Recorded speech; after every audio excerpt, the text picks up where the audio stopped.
right, on camera. Okay.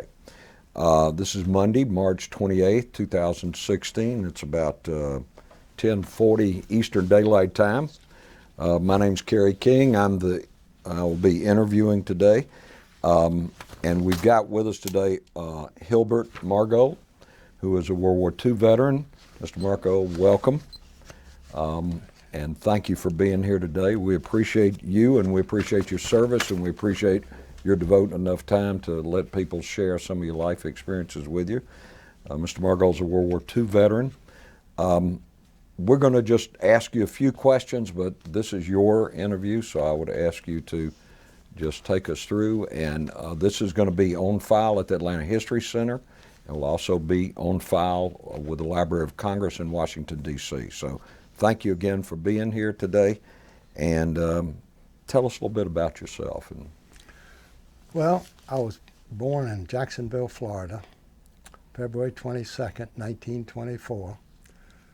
Born as part of a team. I have an identical twin brother. I was born first. He followed me 10 minutes later. And because of that, I guess I was always, growing up, I was always interested in team sports as opposed to individual sports, because I was always part of a team. Having an identical twin brother, and we were together just growing up, you might say 24/7. Pearl Harbor, as you know, is December 7th, 1941.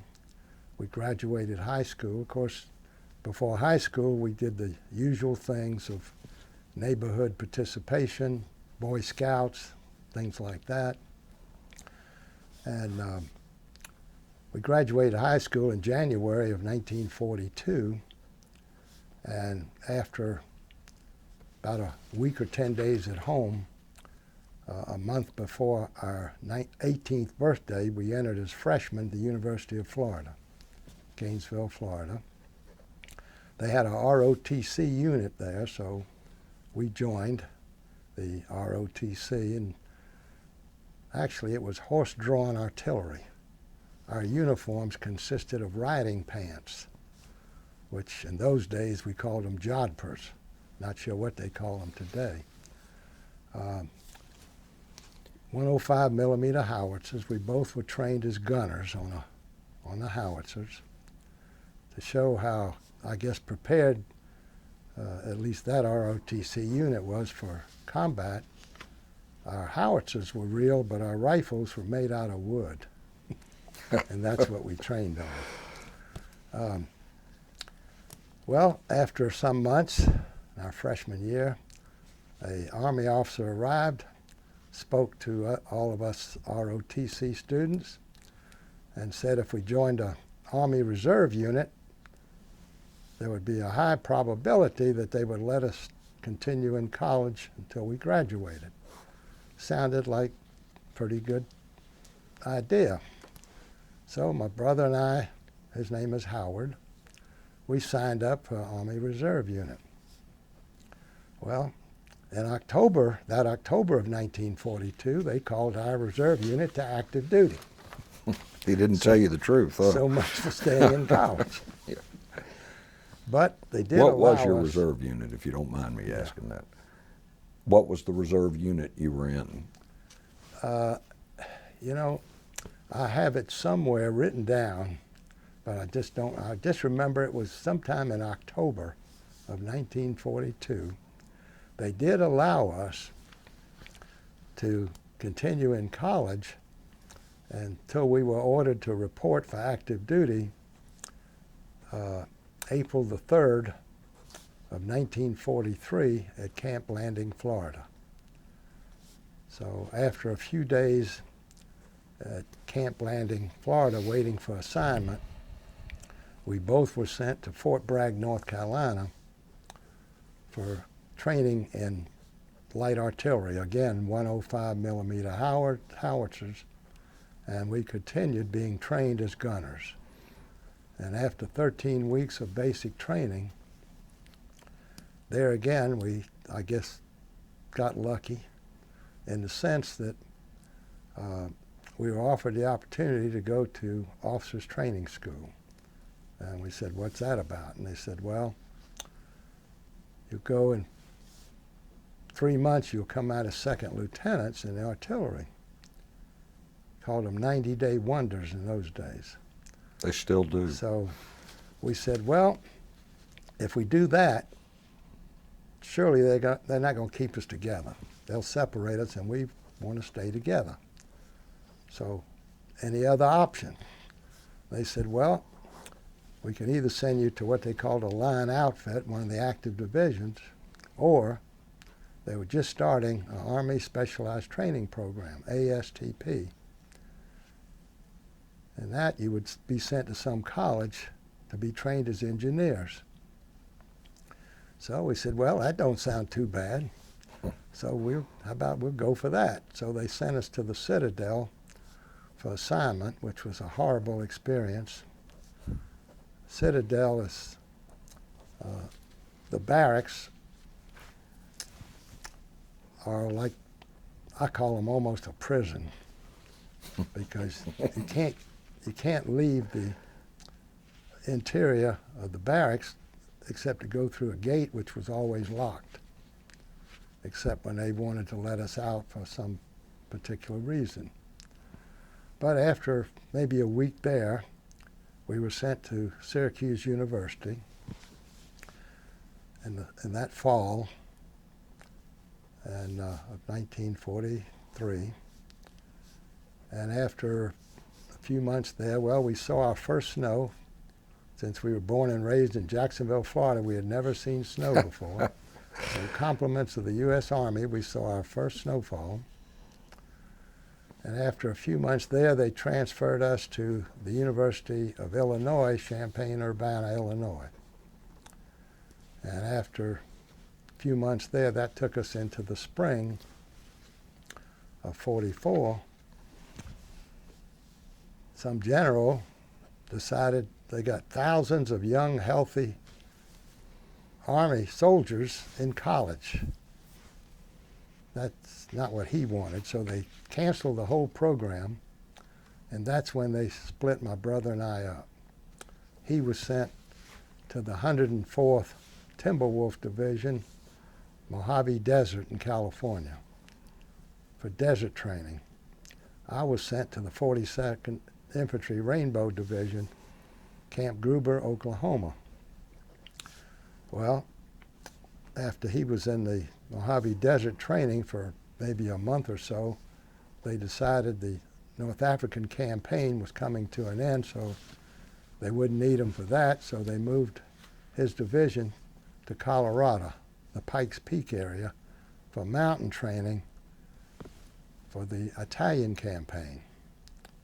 Well, he put in a transfer request to his captain to come to me, because here he was in the infantry carrying a heavy mortar plate on his back and directing some mules up and down the Pikes Peak area. It wasn't fun.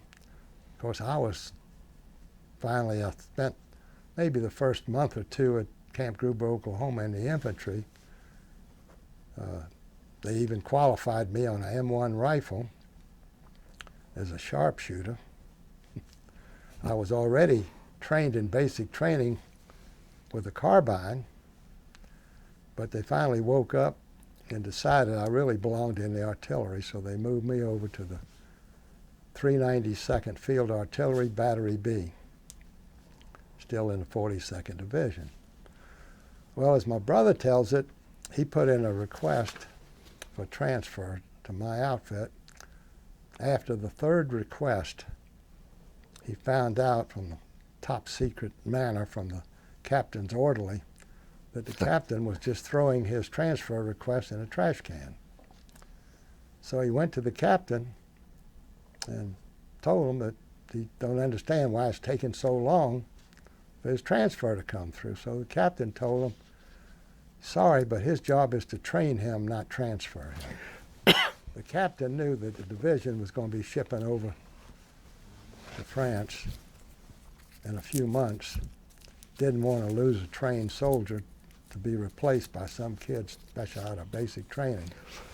So In sir. fact, we got fortunate again because my brother contacted me and said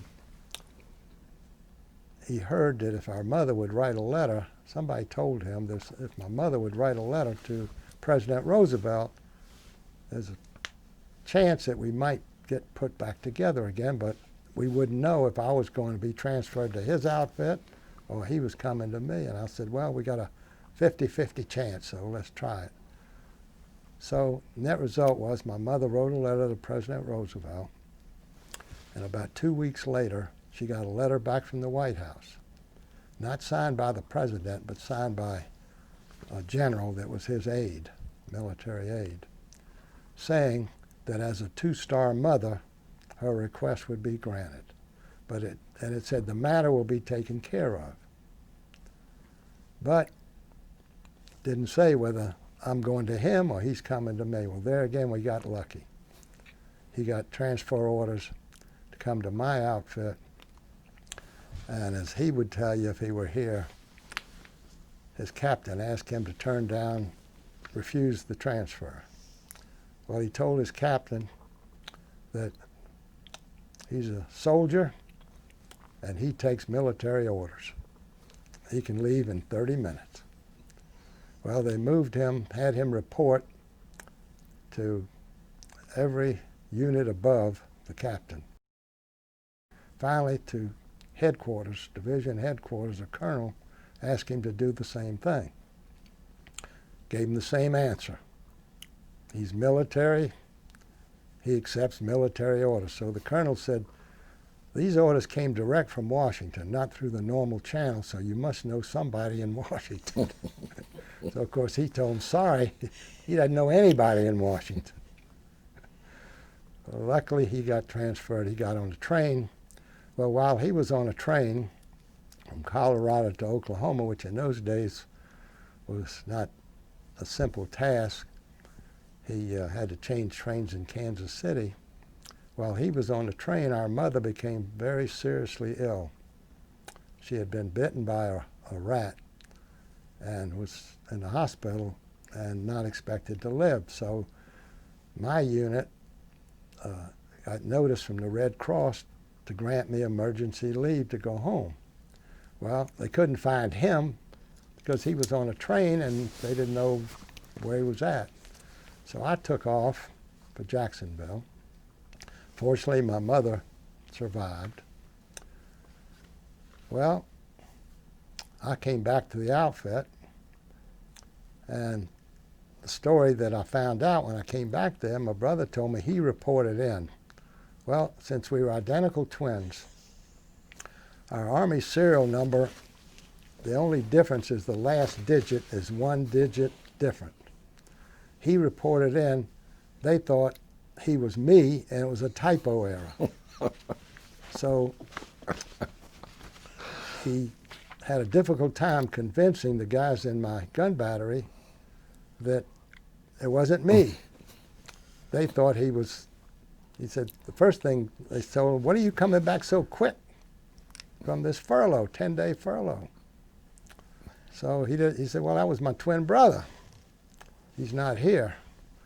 So they said, oh, you're bucking for a Section 8, which means you're Crazy. got something up in the head wrong, and you want to get out. You're just telling us this story that you're a twin brother.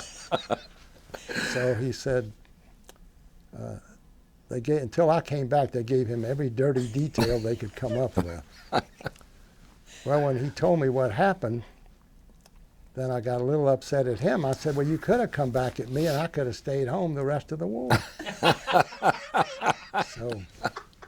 But anyhow, I guess in some ways it turned out well, because his outfit was the first division that shipped direct to France after D-Day. And meanwhile, we weren't ready to go over yet.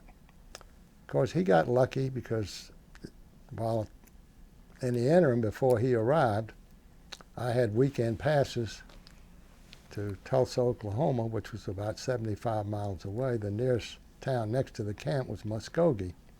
But I had made the acquaintance at the Red Cross Club of a few nice young ladies. A few nice young ladies, not just one, a few. A few. Okay. That worked in, a couple of them worked, I remember, in the aircraft plant in the area. So my brother was able to take my place on some Saturday night dates where he didn't have to go through the socializing that I went through. So I would call and make a date for Saturday night for two different young ladies. He would take one and I would take the other one. So I served him well in that regard. But anyhow, in December of 1944, we loaded a troop train, took off. They just told us we were going overseas, but that was it. We didn't know if we were going to the Pacific or we were going to Europe. Train took off. It started snowing. This was December. And we never saw the ground until we arrived at Camp Kilmer, New Jersey, 2 or 3 days later. And we know that the train went up north through Canada because we saw signs in French. So then we said, okay, we must be in Canada, some part of Canada. That's the way the train went, cut across Canada, came down the state of New York into Camp Kilmer, New Jersey. And Camp Kilmer, New Jersey, I'm going to relate a little story there. We had our battery executive officer was Lieutenant Davis, second lieutenant. We called him G.I. Davis, government issue, because he had no common sense whatsoever. Everything had to be done by the book. So he put a notice on the bulletin board that we could only take 1 extra pair of socks, 2 extra suits of underwear. That was it.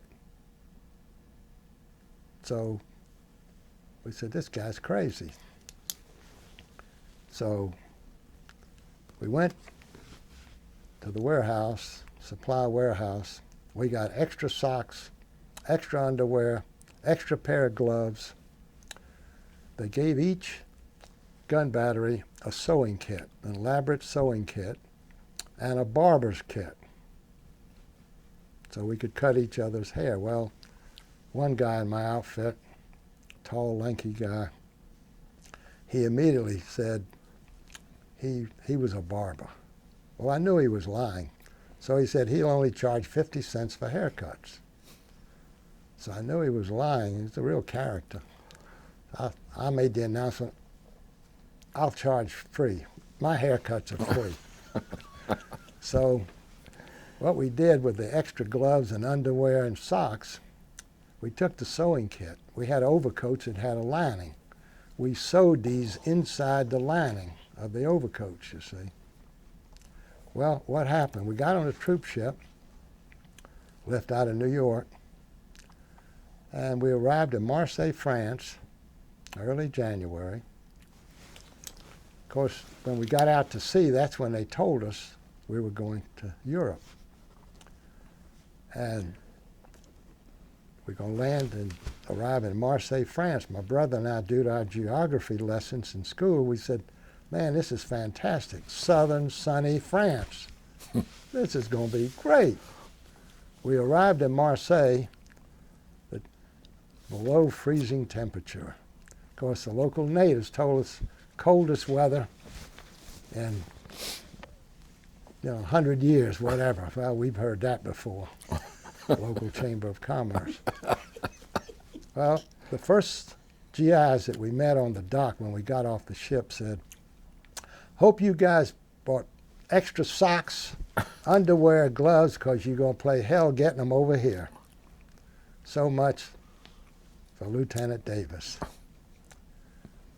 They took us, they had our trucks there with our howitzers, because they were on the same ship, and took us to an area outside of Marseille.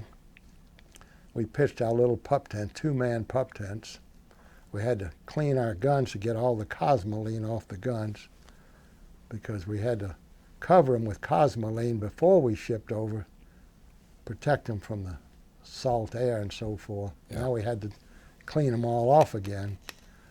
And within a couple of weeks, I personally thought we were on maneuvers like we were in the woods of Oklahoma. And I guess it was one night around close to midnight when we went into previously prepared gun positions. And that's when we were told we just relieved the 45th Division. They moved out, we moved in. The little village in France called Wingen-sur-Moda. It was the Moda River. They called it a river, would call it a creek.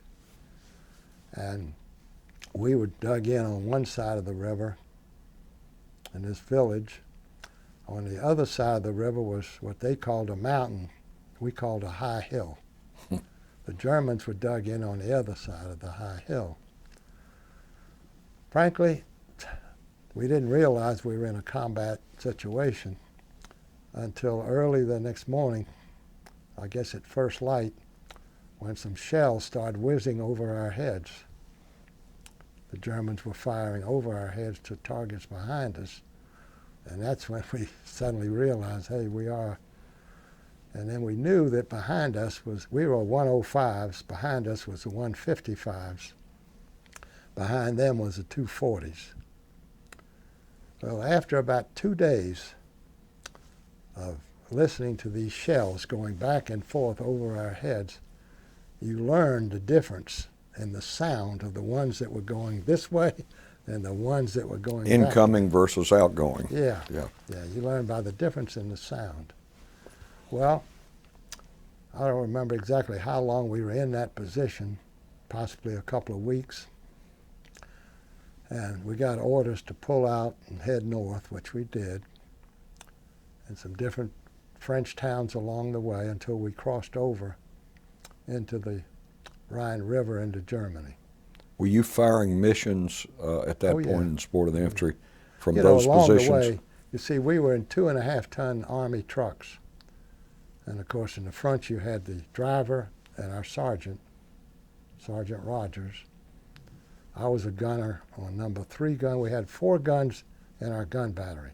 My brother Howard was a gunner on number 2. I was a gunner on number 3. So we rode in the back of these 2.5-ton Army trucks pulling our howitzer.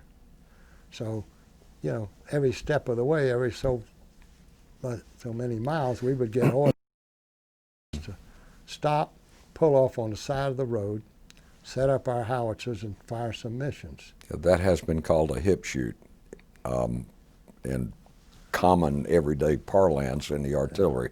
That's what we used to call a hip shoot.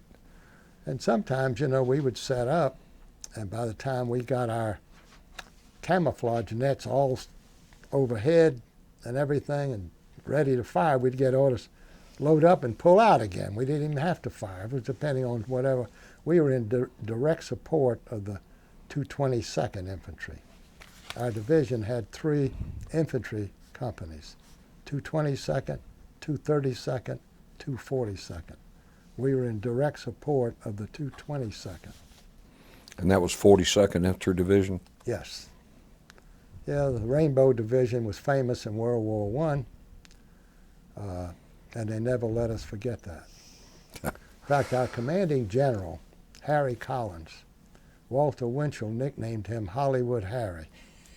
And believe me, he was a showman.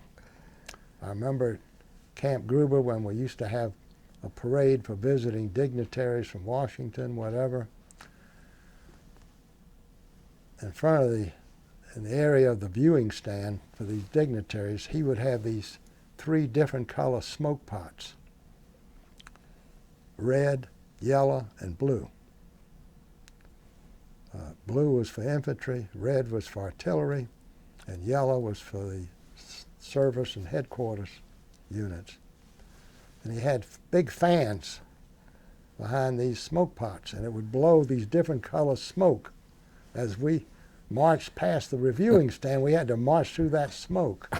Well, that was Hollywood Harry. But he really was a great general in the final analysis. Hollywood, what was his last name? Collins. Collins. Hollywood Collins. Harry Collins. Well, when we crossed over the Rhine. There again, they called it a river. Where we crossed over, it wasn't that wide. I'm sure there are parts of it that are very wide, but where we crossed over was not that wide. And I think the first city that we hit was Wurzburg, Battle of Wurzburg. And I mentioned General Collins. He had a paint crew, group of soldiers that their job was to paint rainbows. And Wurzburg had a large wall. The city sat up high and had a wall all around it. And even while some of the bullets were still flying, that paint crew was on that wall painting a big rainbow. Once Wurzburg was secure, they told we had 1.5 or 2 days of R&R, rest and relaxation. Well, what happened there?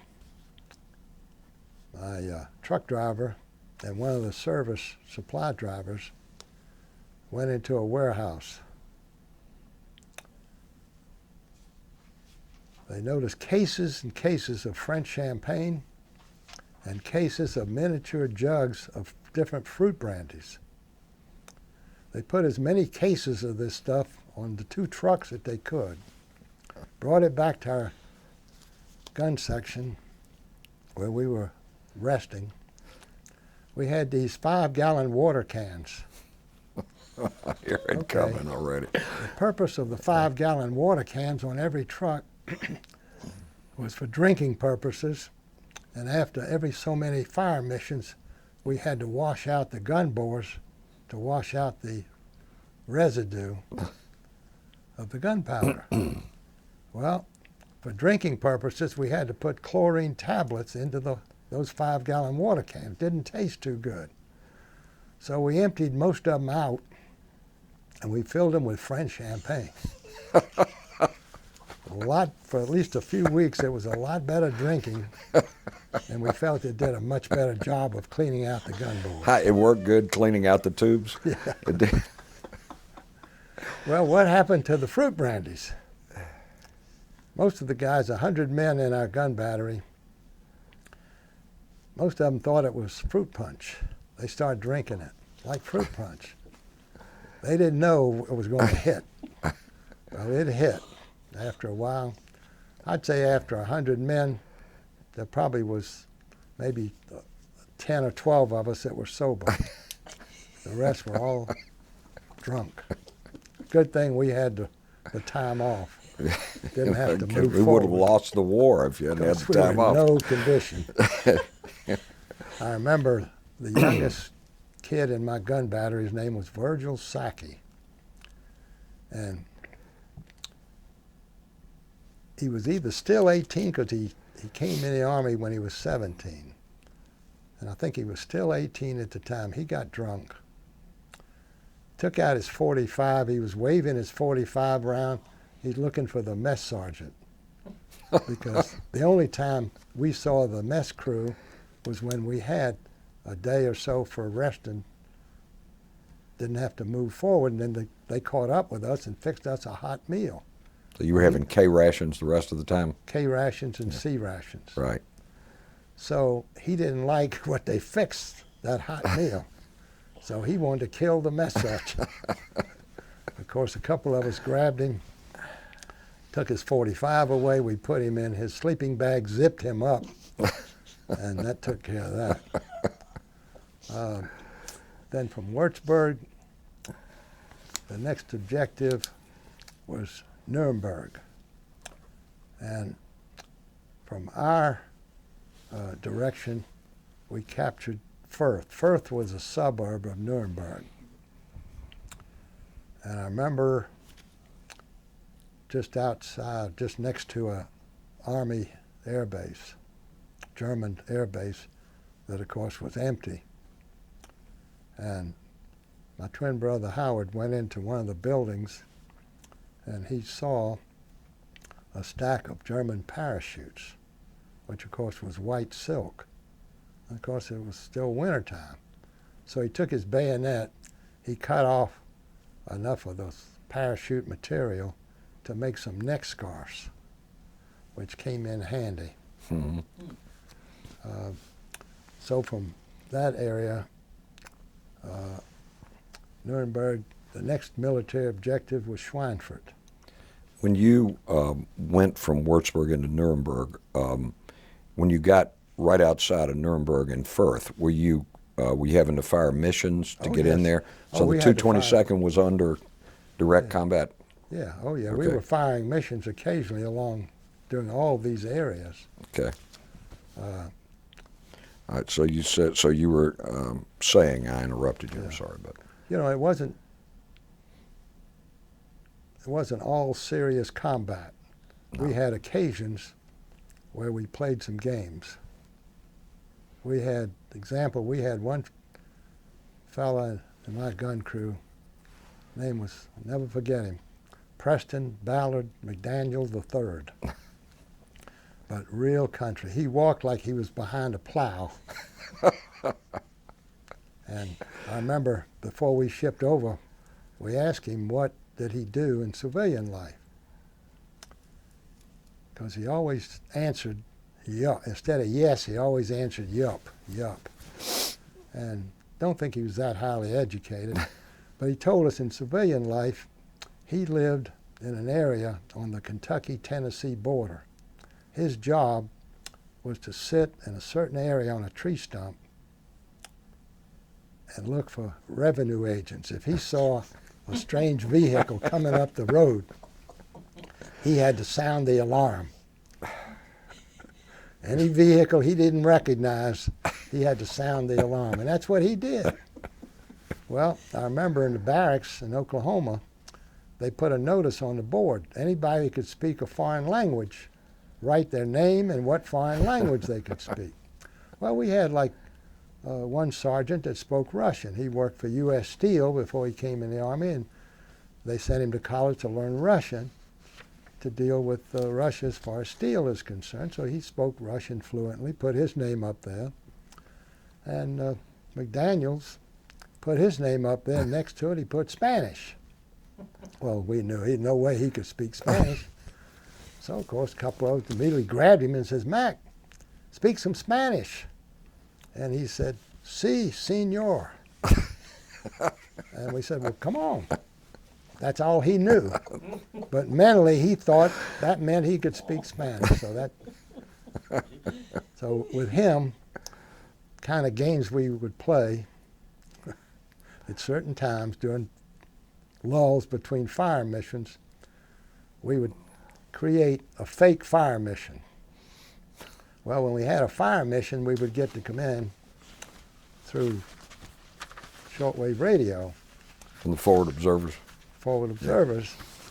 One was in a lieutenant that was in a Piper Cub airplane flying around, and the other one was on the ground.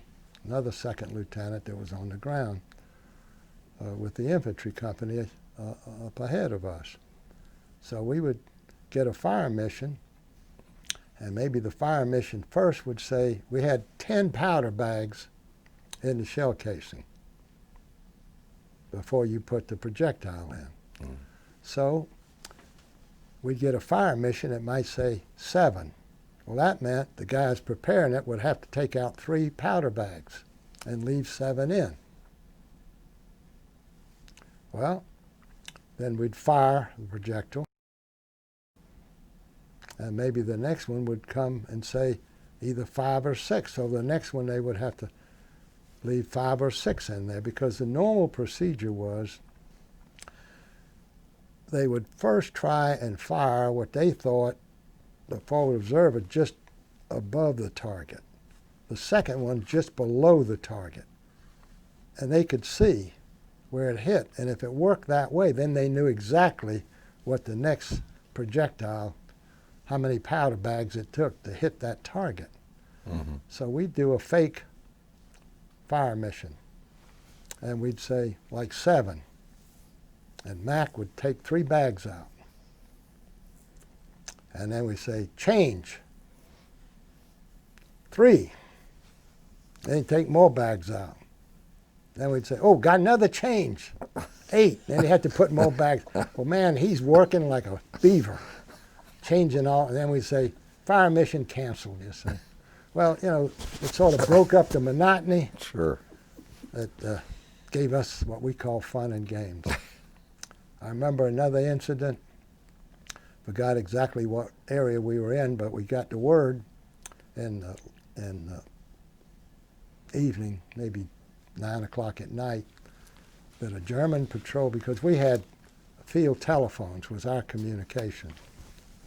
We had, you had to Just ring call the them phone. Lima Lima for landlines. Right.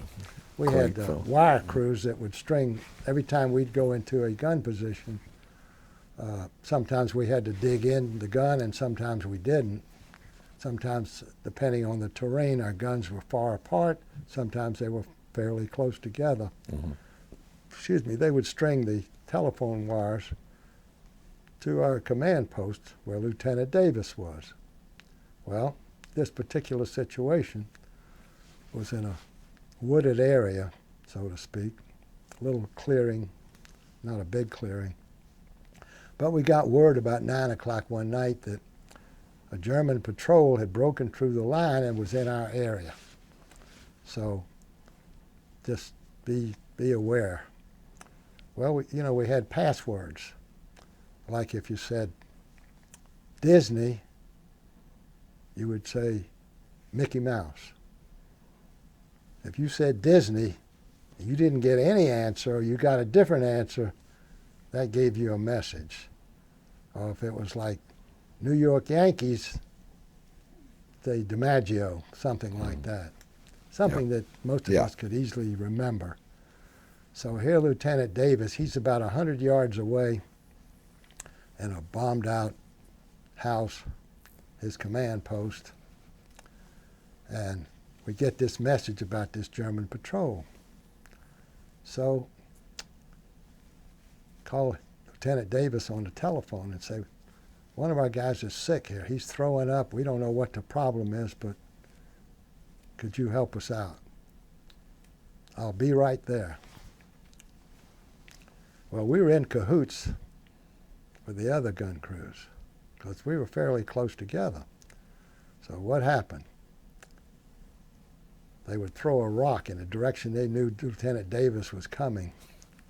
Well, of course, he hears that noise. He's flat on his stomach. He's got his .45 on the ready. He's given the password. He don't get no response. So now he's crawling. Next gun, they throw another rock. He's still crawling. He's going through this until he gets to our gun crew, which I say we were number 3. Lieutenant Davis, this is Bill. He was sick, but he threw up, and apparently while you were on the way here, he threw up and apparently got rid of all the bad stuff, so he's okay now. So I say part of fun and games, you see. Yeah. Break up the monotony. GI sense of humor. Now, in approaching Schweinfurt, it's very vivid because Schweinfurt was surrounded. Schweinfurt had all the German ball bearing factories and any mechanized equipment could not move without ball bearings. The Germans had surrounded Schweinfurt with concrete bunkers connected with anti-aircraft guns. Every so many feet they had another, yards they had another anti-aircraft gun. And it was all underground bunkers where the German soldiers lived in these underground bunkers. And they were on the ready at any time. The Germans had early radar. I remember seeing these rangefinders that were, I don't know, maybe 10 feet long, quite large around. They were set up, as we learned later, they could direct all those anti-aircraft guns on one aircraft or multiple aircraft. Over Schweinfurt, the U.S. 8th Air Force had their largest loss. They lost 60 bombers on one raid because of all those anti-aircraft guns around those ball bearing factories. So we saw at least part of it, the section that we were at. Another vivid memory I have of that situation was right in that area, there was a P-47 U.S. fighter plane. It's amazing because it looked like a giant hand had reached up and plucked this plane out of the air and just set it down. It didn't appear to be like a crash scene. That plane was sitting there. The pilot was still sitting in the plane. Of course, he was deceased. But it was, it was just like something that was staged. Just sitting there, that plane and that pilot. Let's see, from Schweinfurt, I think then the next objective was Munich. And on the way to Munich, we're riding down a 2-lane road towards Munich. Early the morning of April 29th, 1945. We got orders to pull off to the right side of the road.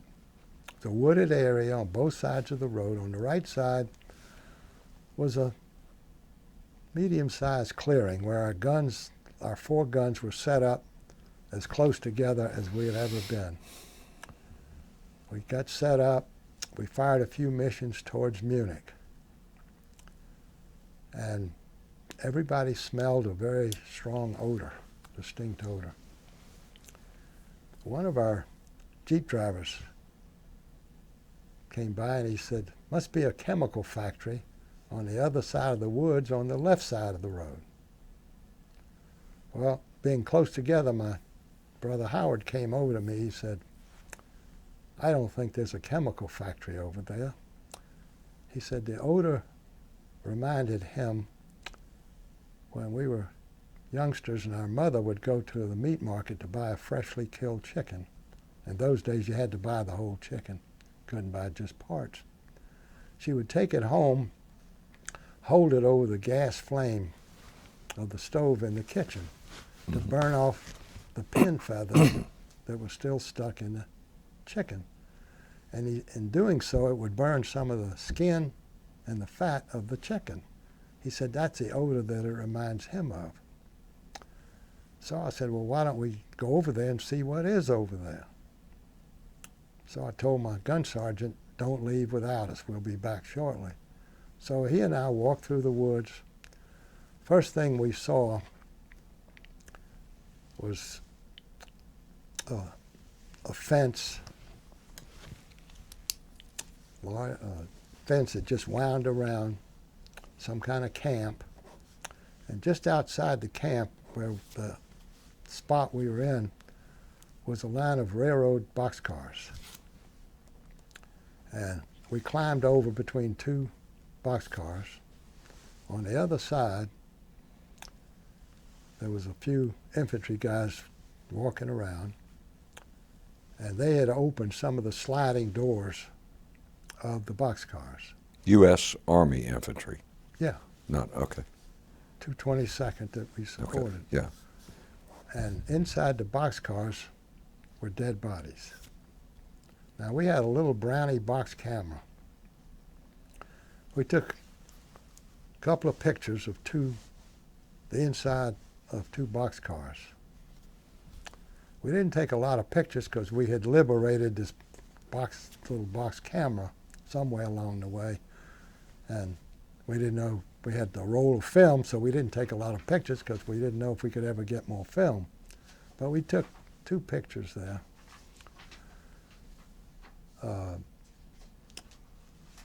When we got home after the war, my brother, some years ago, in the Holocaust Museum in Washington, before they opened, they were looking for materials, artifacts, whatever. My brother donated the picture, and they enlarged it. And when we were there a few years ago, that's where I got this from. They told us they enlarge it, and it hangs in 4 different places in the museum. But I can also tell you, the Signal Corps photographers coming behind us, they took all the same pictures, even more. We later learned, many years after the war, the story of the railroad cars. The railroad cars wound around from the prisoner camp. See, the prisoner camp of Dachau, next to it was the SS officers and German soldiers camp, which was maybe 5 or 6 times larger. In the SS camp, they controlled the prisoner camp next door. Some of the soldiers and SS officers had their wives and children living with them in their camp. Any event, we took the picture, and in front of us, close by, maybe 25, 30 yards away, was a building with an entrance gate. So we walked into that gate. The gate was actually open, guys ahead of us. We walked in, everything was quiet. And we started just walking and looking around. Nothing was happening. At the time, we didn't know anything about such camps. We had learned, of course, during our time in the Army, that the Nazis had committed various atrocities and whatnot. But what we got in the Army was the Army newspaper. And most of the articles was about what was happening with combat situations, both the Pacific and Europe. So we didn't really get information about these various camps. So we didn't understand. We saw maybe a handful of a few prisoners outside one of the barracks, because there were a lot of buildings, barracks buildings. Didn't look too healthy. And we knew that we couldn't stay very long because we had to get back to our gun. They may leave without us. Not a good situation. So maybe we stayed maybe 30 minutes altogether, turned around, and went back. Now, of course, what we learned in later years was like the story of the train. The train wound around the prisoner camp, actually went inside the SS camp. The boxcars that, for the most part, that went inside the SS camp were open cars, not the kind that, not closed cars.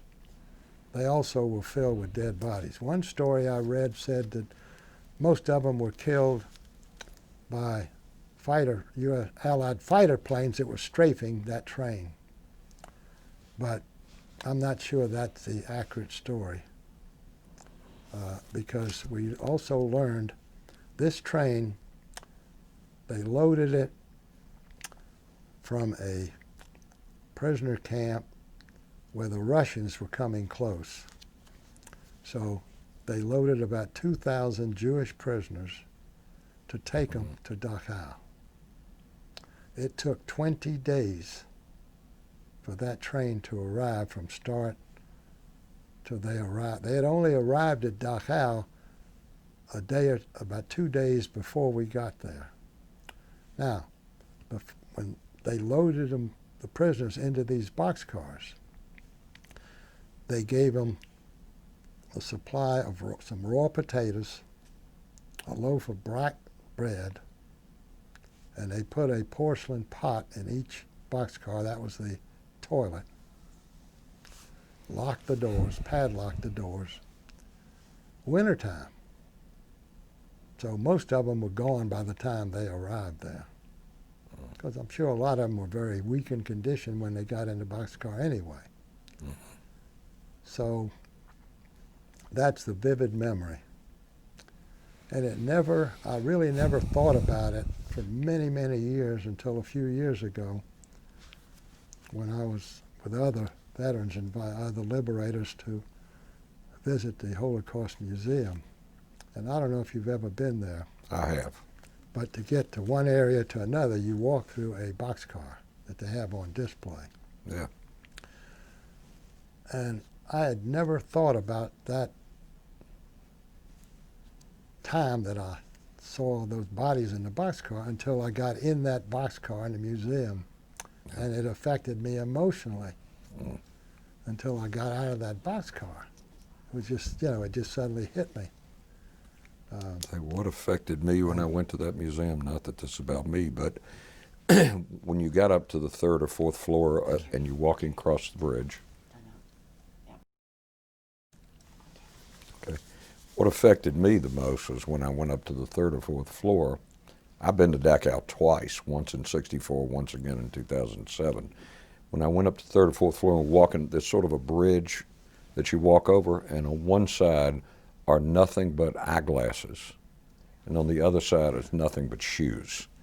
And I think, I'm getting emotional to think about it myself,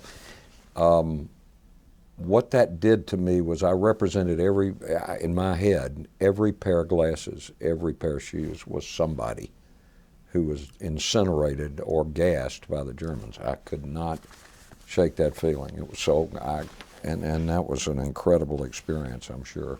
So please. And I'll get back to that later. Yeah. So we left Dachau. That was April 29th, 1945, and headed towards Munich, which was, Dachau was, the camp itself was only, well, actually the city of Dachau is right next door to the camp. But of course, they never knew anything about it or detected anything was wrong. Of course not. Yeah. This was about 8 to 10 miles north of Munich. Mm-hmm. We captured Munich on April 30th, 1945.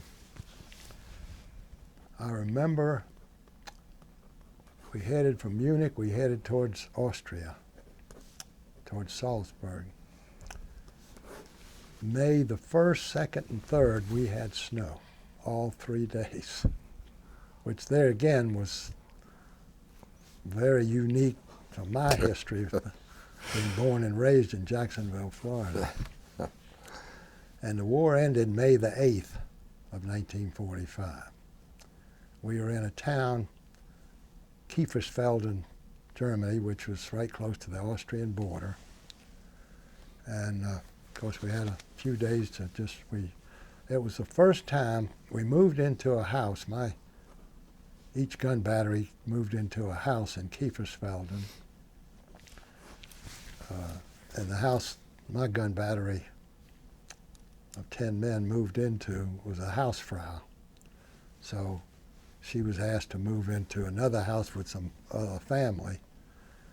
And so that was the first time that we slept inside since early January. We were always outdoors 24/7. Rain, sleet, snow, hot, cold, you name it. We were always outside all that time, from let's say mid-January till the war, right after the war ended May the 8th. And at that time the war was over. We had in our C rations and K rations, we had little packets of cigarettes. It was about maybe 3 cigarettes in a little packet, little tiny 2-bite chocolate bar. Well, my brother and I didn't smoke. So we would always give the cigarettes to the guys around us that smoked. Sometimes they would be good enough to give us their little chocolate bar. Well, after the war ended, we were rationed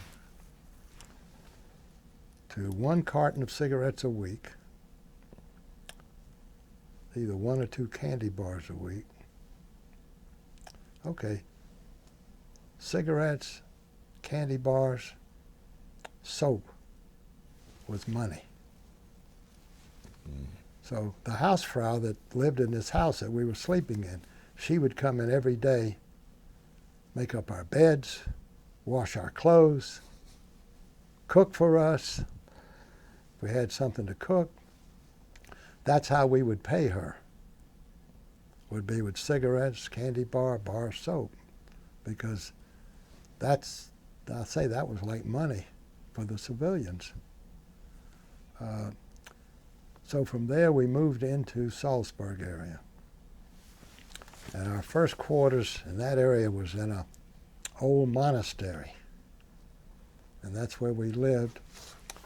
And close by, there was an old Austrian army camp, small camp, that was turned into a prisoner camp for SS officers and SS men. We had to stand guard duty 24/7 around that camp. We took turns. You know, guard duty, you always were 2 hours on and 4 hours off. That was always the whole time we were in the Army. And I remember, even though it was May, and late May, we still had snow.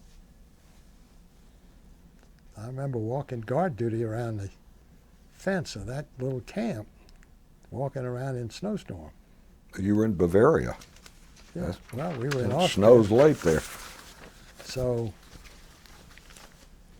now we were part of the Army of Occupation. And part of our duties, we would take some of the SS officers and troops on trucks up into the mountain area. They would cut down trees and cut it up into firewood to bring down into Salzburg to give to the civilians to burn in their fireplaces, their stoves, for heat and for cooking purposes. And I remember they would bring us up for lunch every day. For the prisoners, they would bring them soup. Like today, what we would call matzo ball soup, except it wasn't as good. But it was, you know, flour was the easiest thing to make. Yeah. Flour and a little seasoning, and they made these balls, put them in the hot water, and I guess they dipped a chicken or two in them, dipped them in, took them out, and that was the soup for the prisoners. That was lunch every day. I'm sure it was a hell of a lot more than what they gave the people that were prisoners in Dachau. Whatever you gave them, I'm sure it was gourmet dining compared to what they gave. So we did that. They had what they called details. One of my details, me and one other soldier, we were sent to Genoa, Italy. We went to Genoa, Italy. There was a ship filled with grain, either came from the U.S. or Canada, and they emptied the grain into railroad hopper cars. In the middle of that train of hopper cars filled with this grain, I guess it was wheat, we had a boxcar that we lived in. We had 2 folding cots to sleep on. Of course, we had our carbines, and we had our C rations and K rations. So we rode shotgun on that train to make sure the train got back to Salzburg. I remember the train took off. I took some pictures around Genoa, which very small pictures. I got them in an envelope here. Just some different things I saw around Genoa at the time. And we went through the Po Valley. I remember the train stopped somewhere in the Po Valley, looked outside the train in the boxcar, and there was some tomato plants. So the other guy and myself, we jumped off, and those tomatoes were ripe. So we loaded up with some tomatoes. We had fresh tomatoes to eat the rest of the trip, along with our K rations, C rations. You always had a packet of cheese, so we had cheese with fresh tomatoes, and through the Brenner Pass into Salzburg area. Now, we were told at the time the grain was to make flour to give to the different bakers in the Salzburg area for them to bake bread to give to the civilians. And I'm sure some of the bread ended up with American soldiers as well. So that was the purpose of that grain trip. I can tell you one incident that there were two things that stand out very vividly in my memory that relate. My brother and I were Jewish, so there were two things that stood out vividly since we were Jewish. One was in March when we crossed over into Germany. Our division chaplain, one of our division chaplains, was former Rabbi Eli Bohnen from Providence, Rhode Island. And of course, we became quite close with him, especially overseas. We had a lot of contact with him. So in March, he noticed, looking at his Jewish calendar, that Passover was early that year. So he contacted General Collins and told him that this was right out after we had captured Wurzburg, that the Passover was early, and it would be great if somehow they could make arrangements for a Seder. And General Collins liked the idea. So he made arrangements for trucks to go to France, bring in French wine, chickens. So here we got notice that we were going to have a Passover Seder right there, close by. So at the time, my brother and I remembered that it was a school building. We thought it was a school building. More recent years, I've read stories where one story said it was a city hall building. Mm-hmm. Another story said it was a German Army headquarters building. So take your pick. I just remember it was a building. And Chaplain Bohnen, which, by the way, I've read some of his story as well, but chaplains in the Army in those days were basically second lieutenants or first lieutenants. General Collins made Chaplain Bohnen, who at the time was a first lieutenant, he promoted him to a captain. He was the first captain chaplain in the U.S. Army. Now they're all captains, by the way. He called him Padre when they first met. For whatever reason, he just called him Padre. So here we had this Seder. They sent orders to units all around. We had about close to 1,500 soldiers in attendance.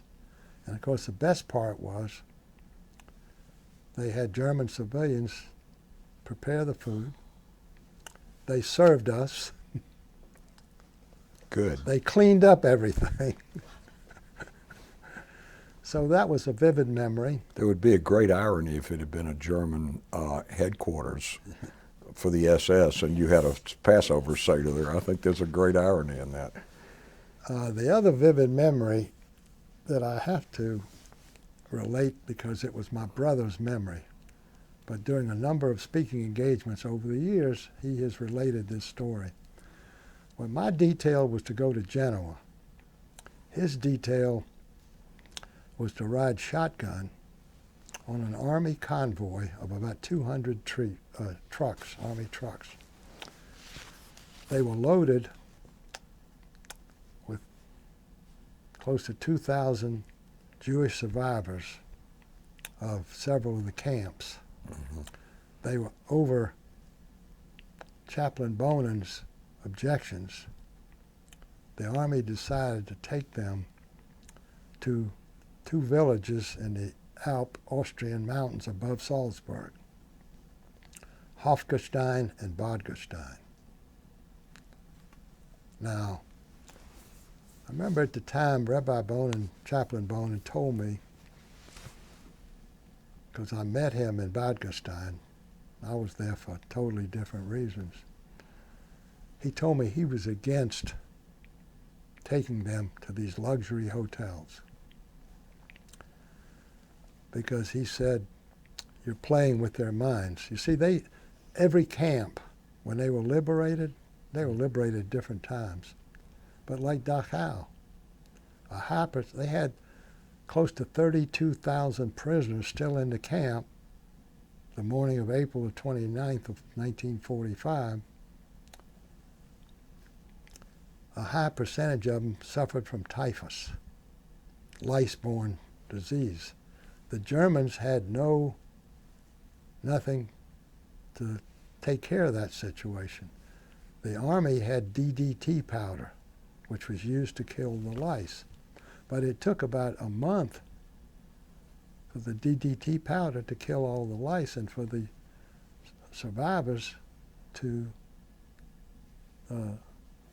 get over the typhus. Mm. Then after that period, they had no place to put them. Where were they going to put them? So many buildings were bombed out, so forth and so on. So maybe this was, war ended in May, this was maybe June, July that they were taking them. So here was this convoy of 200 Army trucks. Now they're heading up to the Austrian Alps of Salzburg. Suddenly, late in the afternoon, early evening, there's a lot of noise in all these trucks. The Army trucks had steel floors. You could stomp with your feet and make a lot of noise. So all the trucks stopped. My brother Howard said he got out of the truck he was in. All the occupants got out of the trucks on the side of the road. He went over to them. We both could speak sufficient German to get by, because Yiddish, which we grew up listening to in our home, is really a German dialect, is what it is. Yeah, both my parents spoke, well, when they didn't want us when we were kids to understand what they were saying, they spoke Yiddish. So what do you do as a Jewish kid? You learn to understand it enough so you know what your parents are talking about. So we picked up German over there very rapidly because of the closest difference in dialect, some words. So I asked them, what is going on here? They said, well, it's Friday. The sun will soon be setting. Yeah. The Sabbath will be starting. We won't ride. He said, look, I'm Jewish. Mm-hmm. I understand the Sabbath. Another 30, 40 minutes, we'll have you a nice hotel, clean clothes, hot baths, food. Nope. So they stayed on the side of the road. Of course, my brother had to stay there too, along with the other soldiers. The Army brought in field kitchens, prepared food for them, brought in blankets for all of them, including the soldiers. Mm-hmm. They spent all Friday night, all day Saturday. As the sun was getting ready to go down on Saturday, they got back in the vehicles, continued the journey up to these hotels. Now, getting back to what Chaplain Bohnen told me, why he was against it. He said, because you're playing with these human beings' minds. You take them from the horrible conditions that they survive from. Now you're putting them in these luxury hotels. You don't know how long you're going to keep them there. You have no idea where you're going to take them next. So he was against it. But he was told that the orders came direct from Washington to General Mark Clark, who was in charge at the time. So that was it. They had no choice. Well, it just so happened that in late August, early September of that year, we got word that every Army division in Europe was going to form a football team. So I filled out an application to join the 42nd Division football team. And I got accepted. I think I got accepted because I started freshman team at the University of Florida. It turned out one of the division assistant coaches happened to be an former assistant coach at the University of Florida. So when he saw my name in University of Florida, He saw another Gator. yeah, automatically I got accepted. So here, now I'm up at this, we were in a resort hotel in Bad Gastein. These resort hotels in Hofgastein, Bad Gastein. Bad Gastein, B-A-D in German is bath. These hotels are like Hot Springs, Arkansas. In like the basement of the hotel we were in, and I'm sure the others were similar, they had what they called the baths. They were individual, I guess you could call them hot tubs, shaped differently. They had steps. You step down and to this bath. They had this water piped in from the mountains, inside the mountains, that they claimed had radium in it. Before the war, they were the finest resort areas of Europe. We were told, they advertised, it'll cure anything that's wrong with you. Come take these hot baths and whatever, rheumatism, whatever you got, it'll cure you.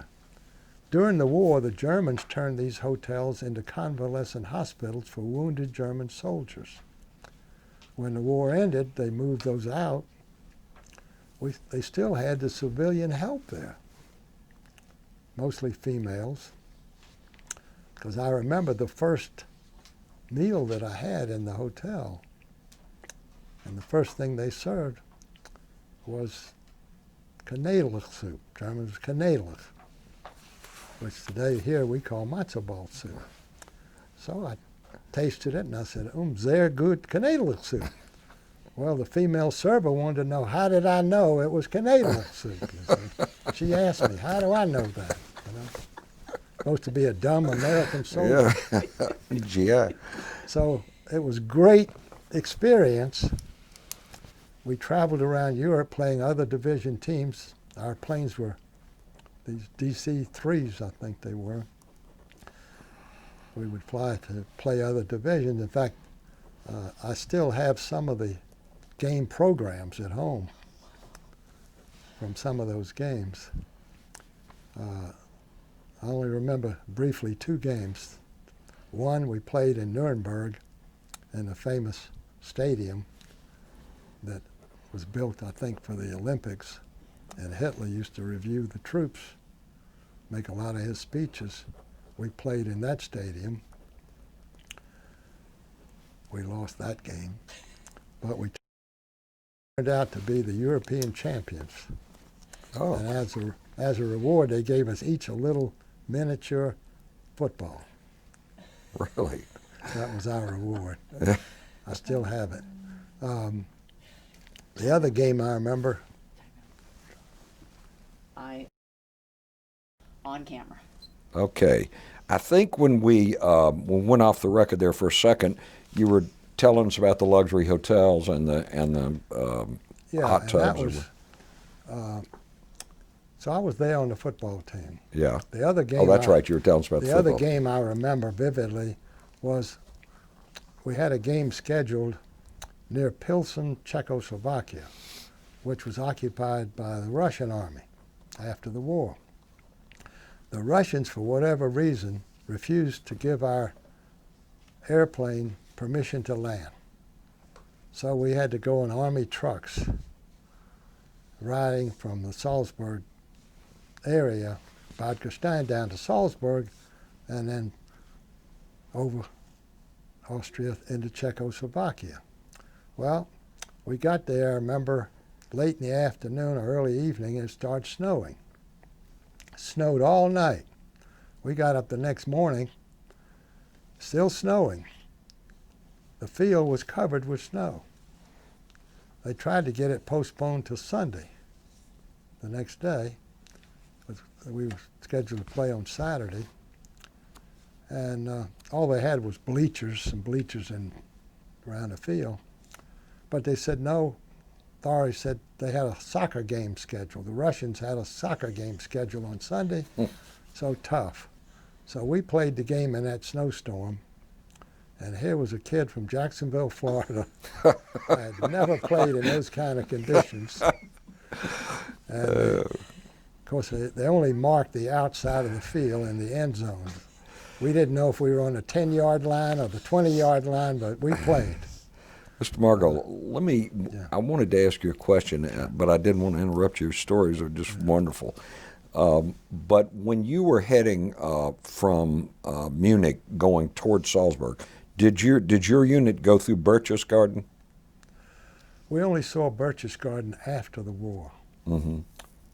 We were given the opportunity after the war that those that wanted to could ride over to Hitler's Eagle's Nest, was called, and so forth. So, did you have the opportunity to do that while you were there? I rode on an army truck over there, and there again, it was quite a sight to go up into the house and go in the outside patio area and look at the scenery. And we had a nice weather day, and it was very, very nice experience to be there and visualize yourself, and visualizing Hitler and his entourage living there and staying there. Kind of hard to believe that much evil came out of such a beautiful place. Yeah, well, it was an ideal spot, no question about it. So, okay, so how long were you in the Army of Occupation after the war? We had a point system, and of course you had number of points for whatever reasons. And I would mention, after the war ended, each battery from headquarters, our captain was given some medals to give out. So it became, his favorites got medals. Mm-hmm. Now, frankly, most of us, we didn't care if we got a medal or not. The only reason was if you got a medal, it was points. There were so many points attached to each medal, so that meant you got to go home a little quicker. So that was the only disappointment we had, because like he gave, the Captain Hoffman, also a terrific guy, gave a Medal of Honor, I don't remember whether it was a Silver Star or what, to his Jeep driver.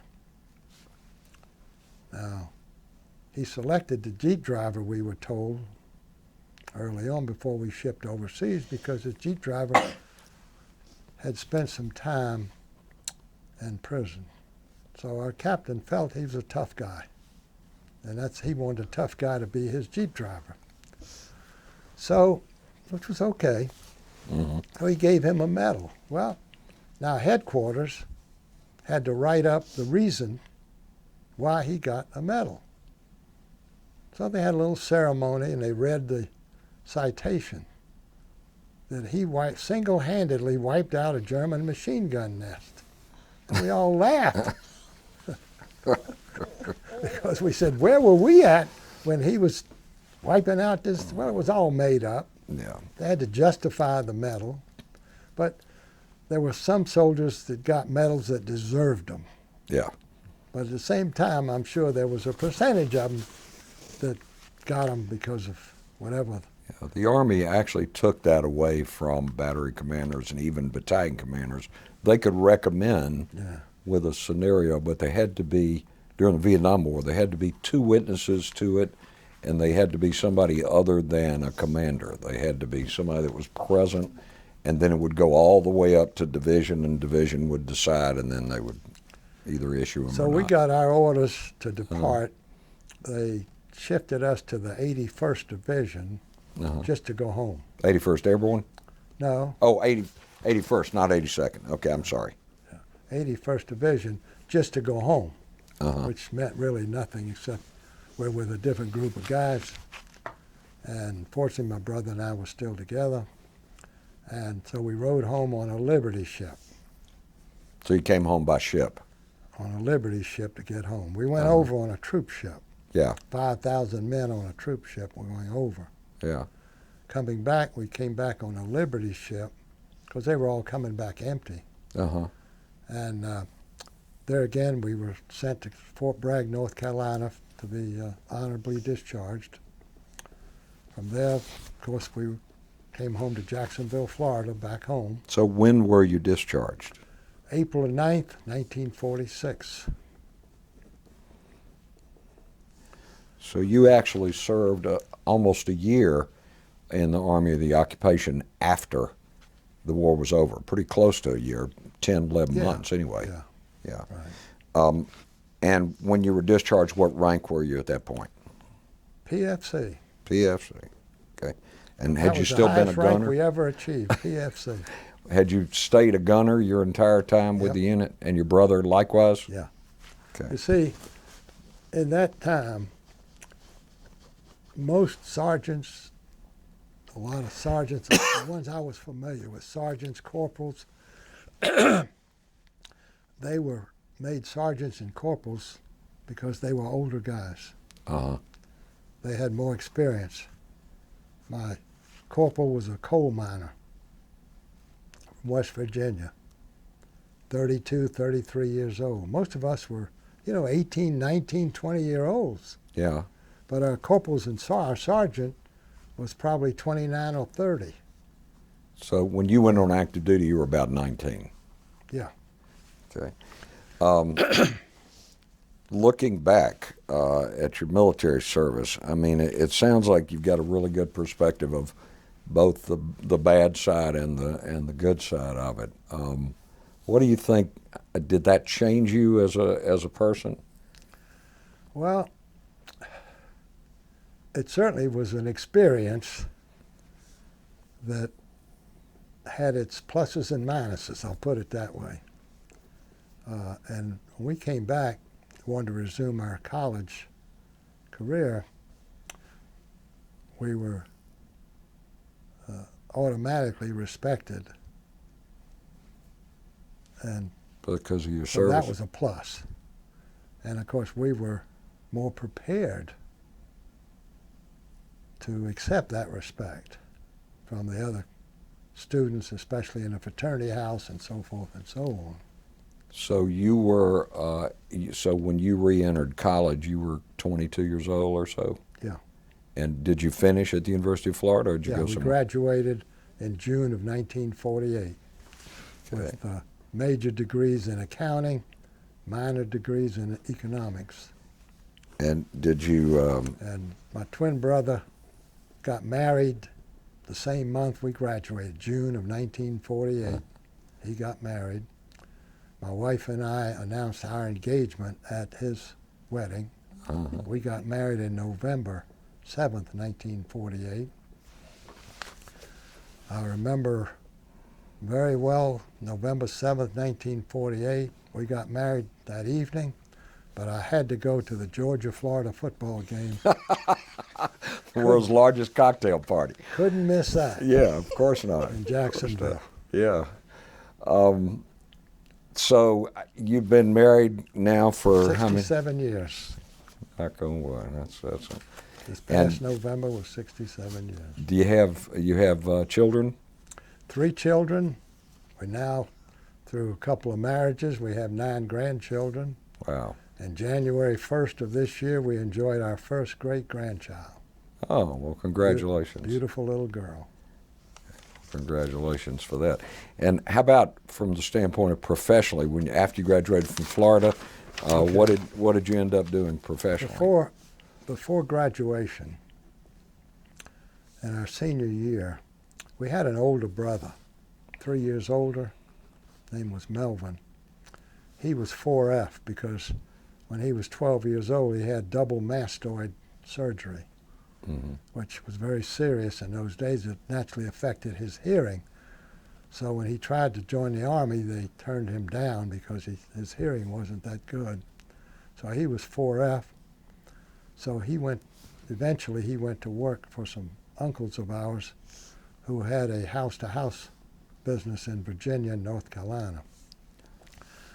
So the summer before we graduated, we decided to start, the 3 of us, my twin brother and our older brother, we decided to start a house-to-house business selling housewares. We had a quota. Through our uncles, we were able to get a quota of 25 sets of pots, aluminum pots a week, 25 sets of Rogers silverware a week. We were able to get some blankets, sheets, pillowcases, stuff like that. And we started a business house to house selling it on credit. $1 down and $1 when we could find them home. So that's what we did. We pounded the pavements, just knocking doors house to house, selling it on credit. In Jacksonville? In Jacksonville, Florida. Yeah. So by the time we graduated, our dream was to graduate Florida and end up going to the Wharton School of Finance in Pennsylvania to become CPAs. That was our dream. But by the time we graduated, we already had a business, and we were making a big $50 a week. Yeah, who could walk away from that kind of big money? In fact, the 3 of us, we decided that the first one, each one that got married, if we got married, we'd get an automatic raise to $75 a week. So in June of '48, my twin brother got his raise to 75. In November, I got my raise to 75, because since it was a credit business, whatever profit we made, we had to keep in the business to open more accounts. So would it be fair to say that you got married so you could get another $25 a week? Well, the female that I married, I first met her when I was a Cub Scout leader, because my brother and I were Boy Scouts, and I was a Cub Scout leader. I went to her home because her older brother, was a Cub Scout. And that's when I first met her. She was in rompers. Which today the kids don't know what rompers are. No, they don't. So that's the first time I met my wife-to-be. And did y'all date before you went in the Army, or? No. But when I came home from the service, went to the University of Florida, it was an all-male school. The first time in January of 1942, when my brother and I entered, it was an all-male school, total student body of 3,000 students, University of Florida. Huge campus with 3,000 male students. When we went back after the war, it was still all male. On weekends, we would have, they called them frolics weekends, fall frolic, spring frolic, and still all male. So the students would invite females from other hometowns or other colleges to come to spend the weekend. The girls would stay in the fraternity house. We all had to move out into the dorms so the girls could all stay in the fraternity house. So not the first frolics, but maybe the second or third frolics is when her brother fixed her up with a date with a a fraternity brother from Miami, and that's when we got reacquainted. What was your fraternity? Which fraternity were you in? Pi Lambda Phi. Okay. The reason I ask is my son graduated from Florida, and strangely enough, he went to Georgia Law School. But he graduated from Florida, and he was a TEP. Down Tau there. So I Epsilon thought maybe Phi. you and my son were fraternity brothers. No, Tau Epsilon Phi, TEP. Uh-huh. Absolutely. Well, we always beat them in the intramurals. Well, he might take issue with that today. He'd say they could beat the Pi Lambs at everything. That's what he would say. So today I see you work, or you're a director at Home Decor Outlets. Yes. Tell us about that. How long have you been doing that? Well, first I'll tell you a story after the war in the house-to-house business. Please. We sold housewares. We got a call one day from a local agency, said they had a survivor from one of the camps in Germany during the war. He was a master watchmaker, but they couldn't get him a job because he didn't speak English.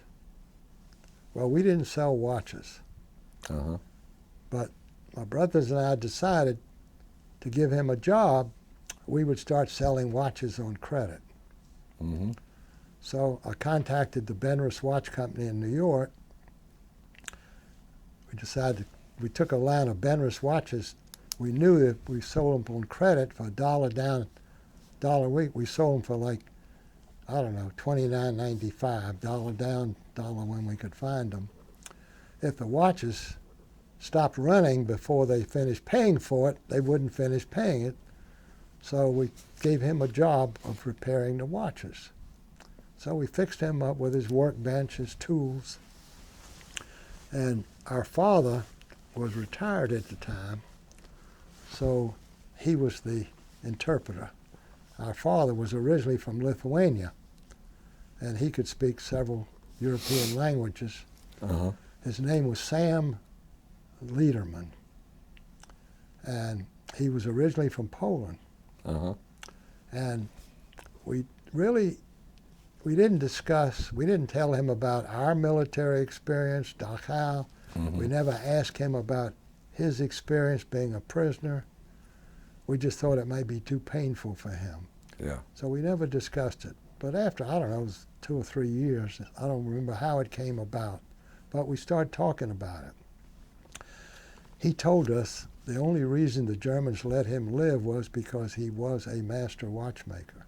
They needed somebody to fix their watches and their clocks. And he had the capability of actually making parts if necessary. Because in Europe, you had to learn to be a watchmaker, you had to spend years as an apprentice and so forth and so on. He went through all that. So he told us it was not unusual, especially for an SS officer, when he would bring him a watch to repair. Before leaving, the SS officer would put his Luger to his temple and say, when I come back to get this watch, if it loses as much as 5 seconds, I'm going to pull the trigger. I'll come back and pull the trigger. That kind of pressure, he said, is what he lived on. But he said that's the only reason why he survived, because he was a master watchmaker. So anyhow, we had that business, and we saw in the mid to late 50s, we saw that business had no future because the neighborhood shopping centers started being built, followed by the 2-car families. So people could go shopping. They didn't need to bring merchandise to their homes. So we decided to try selling some furniture on credit, thinking that would be a better deal. One thing, we had 2 brothers from Ohio that had worked for us in the house-to-house business. They ended up in Ohio working in a furniture store and decided to start their own furniture business. So we got reacquainted in January of 1960. We met and decided to open a furniture store. They had opened a store in Columbus, Ohio, and they just opened a store in Cincinnati. One brother in Columbus, one brother in Cincinnati. So we got together and decided they would help us open this furniture store in addition to the furniture knowledge we had in Jacksonville. And it would be our store. Their stores were Columbus and Cincinnati. We would get together and open additional stores as partners. So that's what we did, starting in January of 1960. A year later, we opened a store here in Atlanta, Georgia, in partnership. The old Sears Roebuck building on Marietta Street, which is now on the corner of Marietta and Ivan Allen Boulevard. That building still stands there. Is that part of Georgia State? No, it's a 5-story building, still sitting right on the corner. And I remember going with one of my partners into Ben Massell's office. He owned the property at the time. We talked to him, and each floor was 22,000 square feet. We said, all we need is the basement and the first floor. We don't care. We don't need the upper floors. We told him we didn't have much money. The building was empty, so we made a deal to lease those first 2 floors. We used the basement as our warehouse. Why? Because it had railroad track behind that you could unload right into the warehouse. We brought in stoves from Columbus Stove Company, Columbus, Ohio, and rail cars. We brought in Admiral appliances and rail cars, unloaded them. We brought in furniture the same way, a lot of it. But it had loading docks as well in the front. So that's how we started. And we opened, I guess it was late 1961, and we had local sales reps telling us ain't no way we was going to sell those appliances in Atlanta. Well, we opened and we started advertising. We had wall-to-wall customers. What was the name of your place? Giant Furniture Warehouse.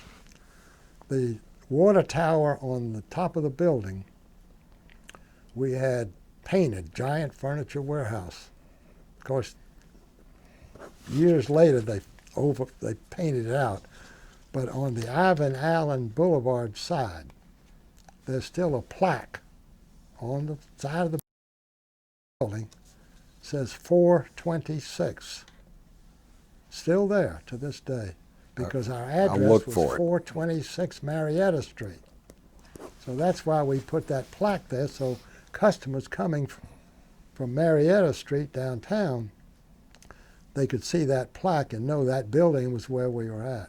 61, I'd transferred over to Georgia State, and I probably passed your building every day going home. Right across the street at the time was a liquor store. Yeah. Down the street a ways on Marietta Street was a wholesale furniture operation. So, trying to think of the name of it, but we used to send customers there. If they wanted something we didn't have, we would give them a card and send them down there, because we got a commission if they bought anything from there. Yeah. In those days, you see, we had no credit cards. Right. Credit cards didn't exist. All we had was finance plans. So they either had to pay cash or we had to offer them a finance plan. So we had great business there for a couple years. It became a perceived crime area. It wasn't a crime area, but it became a perceived crime area. Yeah. So especially in the wintertime, as soon as it got dark, around 5:30, 6 o'clock, no customers. So it hurt our business, and then the finance companies got very tight. They would only accept the top cream, so to speak. So we closed it up, and my twin brother, had moved to Atlanta to take over the operation. So I stayed in the furniture business ever since 1960. The most successful company I was involved in started from scratch. April the 16th of 1985, started a new company, Nationwide Mattress and Furniture. Although I'd moved to Atlanta by then, but the first store we opened was with me and my son-in-law. I wanted to open in Washington, D.C. Because I had learned through a previous experience, I came to the conclusion that Washington, D.C. would never experience a recession. The rest of the country might, but not Washington, D.C. So I said, that's why I want to open there first. Maybe no depressions, but a whole lot of disasters. Because I know that we're going to be successful in Washington, D.C., and that's what we did. So we opened our first store April 16, 1985. We built the company. We sold it. We had 77 retail furniture stores when we sold it to a finance group. We operated in the southeast as far as north as Trenton, New Jersey, Philadelphia, points in between, Puerto Rico. We talked the finance group into buying a sister company. One of the original partners from back in the 60s, the other brother had passed away too early of cancer. But the remaining brother and his nephew, they had started, when we started, just before they started, same company, same name, but we were not partners, but we were associates. So we decided to buy together. We'd go to the markets in High Point together. And we bought together, and we exchanged ideas and promotions together. So we told them, buy that company.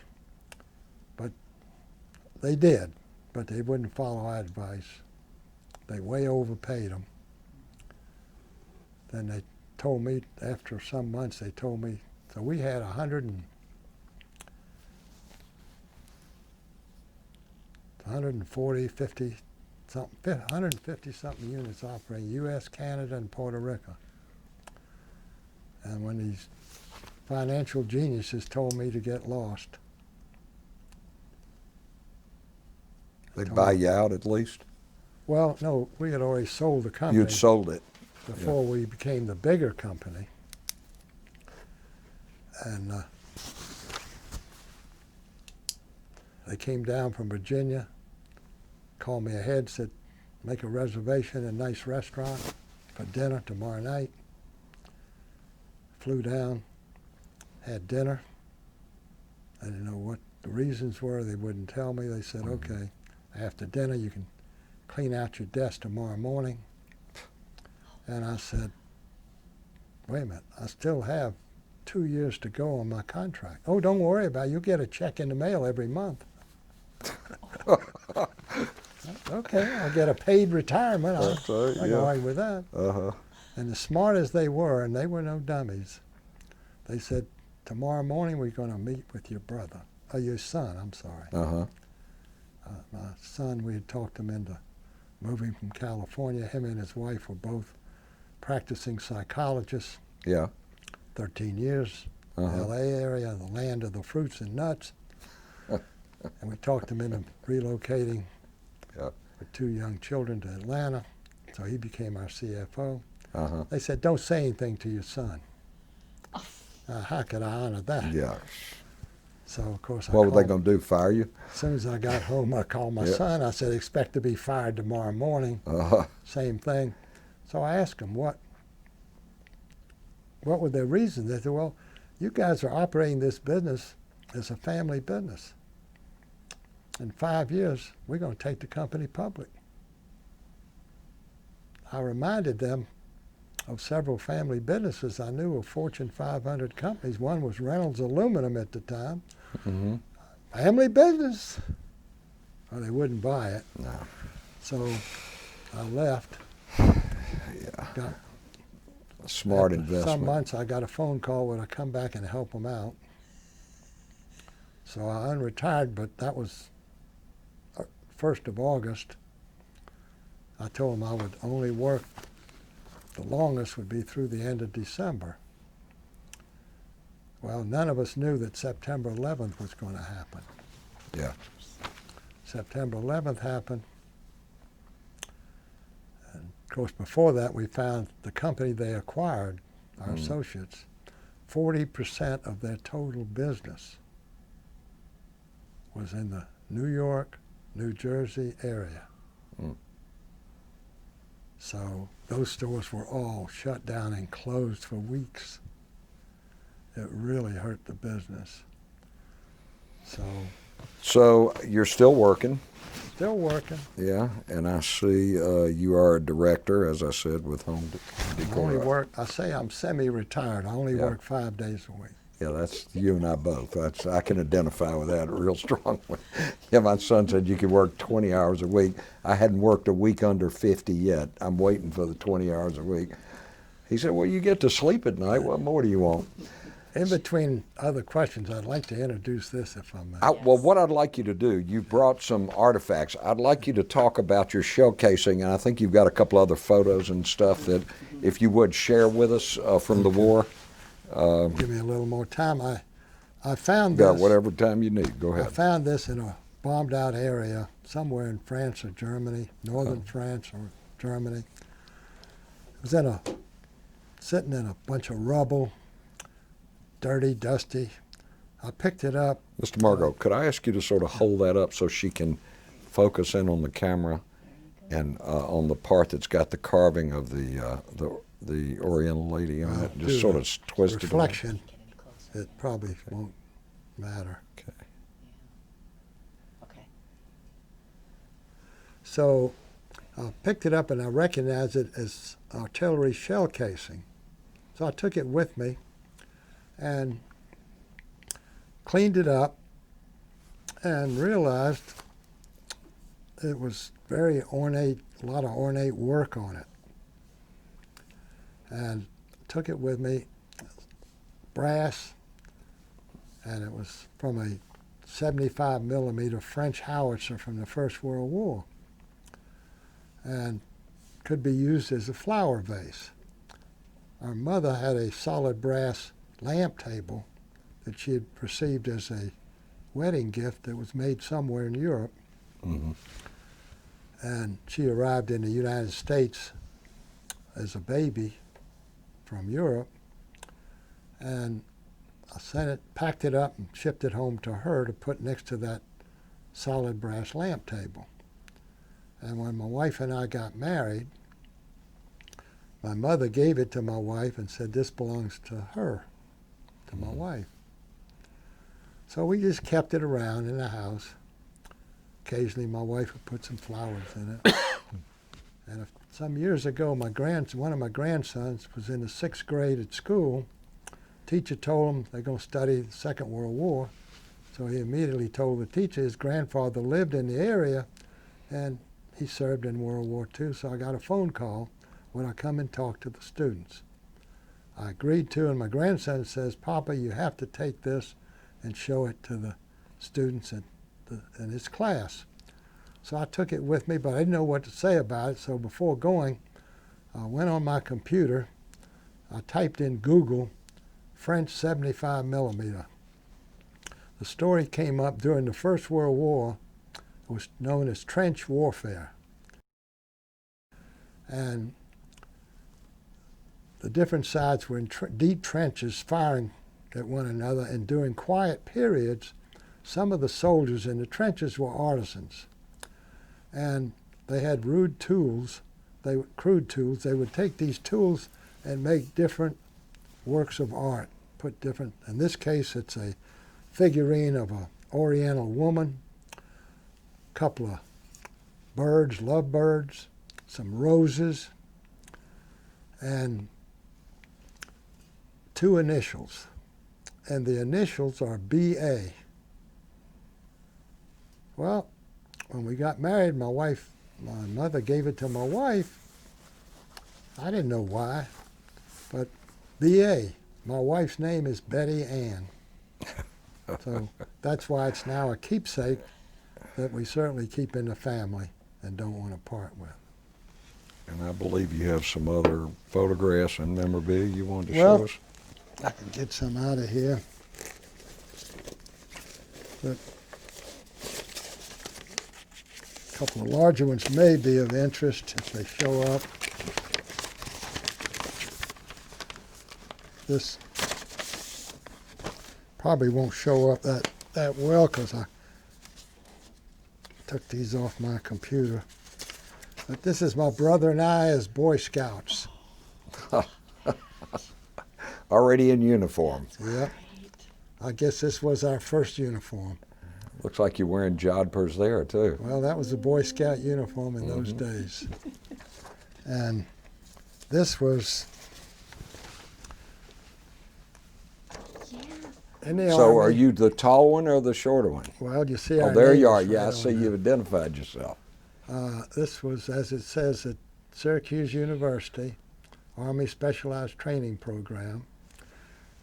This was taken at the same time, just me. That was me at the same facility, Syracuse Good-looking University. devil there. So, No wonder you had all those girlfriends down at the USO. I I understand. skipped that one. This was a picture of my gun crew. Oh, that's great. It's terrific. That's me leaning over, checking the gun sight. And my sergeant, Sergeant Rogers, is looking this way. He's squatting down, looking this way. The tall guy on the left, Tom Dahl, was our truck driver. I'm sorry, this is Tom Dahl right here. Sitting down on the trail. Yeah, sitting on the gun trail. That's what artillery affectionately calls a split trail. Yeah, this was our 105 millimeter howitzer. And a few pictures of Dachau.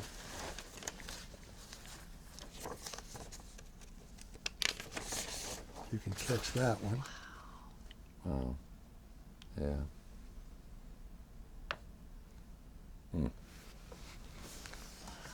And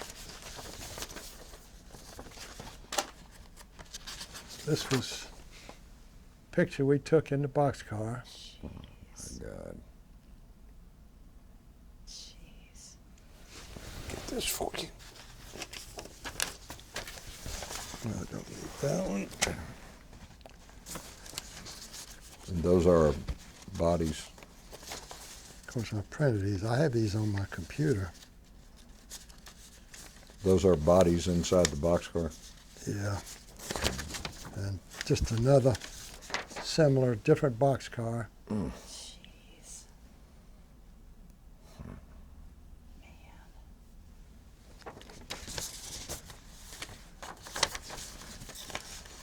Man. And this gives you an idea of what we saw.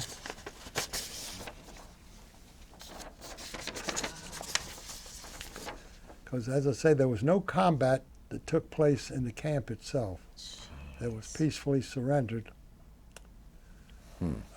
The afternoon of the April 29th, about 2:30 in the afternoon, is when the actual surrender took place. Were there any SS guards there when you went inside the camp?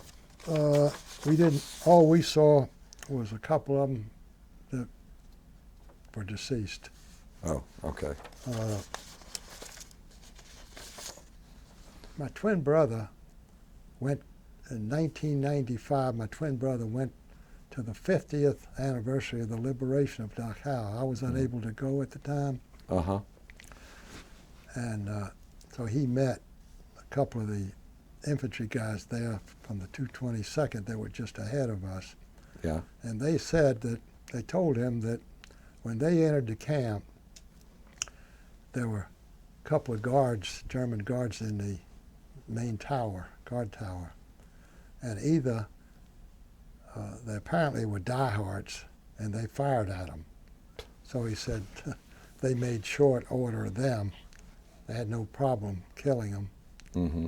And that's probably the couple of German soldiers that we saw at that point, just lying there. This picture is me coming home on the Liberty ship. A great head of curly hair there. Yeah.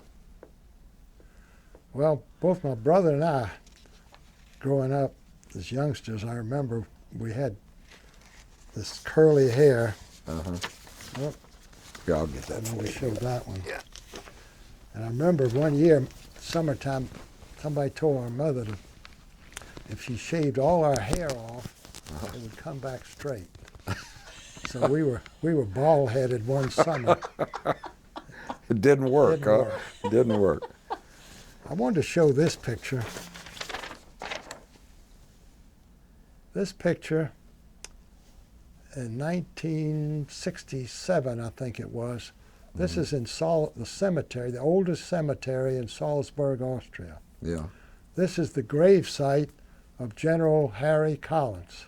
Oh, he got killed or he just died? No, after the war ended, General Collins became the military governor of the part of Austria that the U.S. Army occupied. He was the military governor. That was the height of his career. His secretary was a local socialite, became his secretary. His wife had died.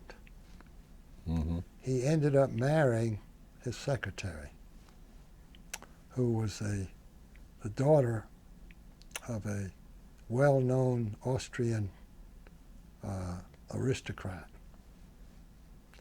So he changed his will that when he died, because he came back to the States, he wanted to be buried in Salzburg. How about that? So we were 1967.